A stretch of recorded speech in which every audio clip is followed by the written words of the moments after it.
Excited fans, loud music, and of course, some entertainment. It's game day. But amidst all the cheering, down below in the tunnels, there's a whole other world you don't typically get to see. Most people know about the pandemonium that goes on outside of the gates and throughout the stadium. But what they don't know is that just inside this truck, there's some chaos of its own ensuing. 3, 2, 1. Roll red up red, track red, tracking red, stand by chopper. Ready go chopper, ready go 15 on the move. And go chopper, raise out 15. The amount of screens, the number of buttons, all of the voices talking over the headsets, if you think about it too much, it'll overwhelm you. You have to really use your instincts. You have to be quick, you have to be fast, but you have to be calm. And that's really, really important. You can't be, I call it organized chaos. If we're doing our job, it looks seamless at home, yet behind the scenes, it is a flurry of activity and decision making. When you're at home, you know Joe Buck and Troy Aikman and the sideline reporters, they're the faces of the broadcast. But the NFL on Fox crew goes far beyond that.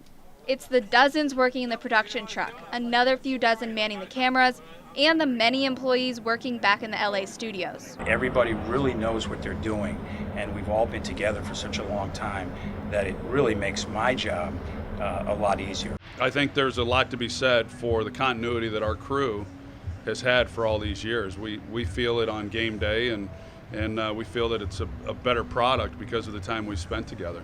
I think the other key to it is we all really like each other. You know, we're all really good friends, and we're all very different people, but it's a good mix. With such close-knit relationships, understanding each other's shorthand lingo is no problem. Quickly. R. Ready R. Ready R and go R. Still don't keep game. If I say pit, I'm showing the line play. You know, if I say emotion, if I say reaction, it's a one-word way of describing that they can immediately know what's coming. The game always dictates the direction of the broadcast.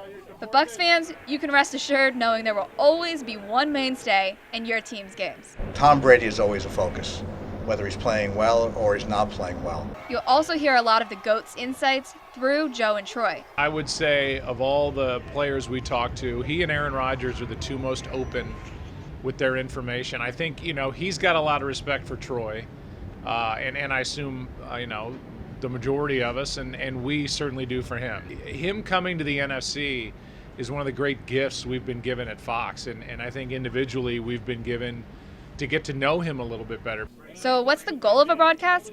That would be to put the viewer in the best seat in the house. We have great lenses, we have great camera operators, we have great EBS operators.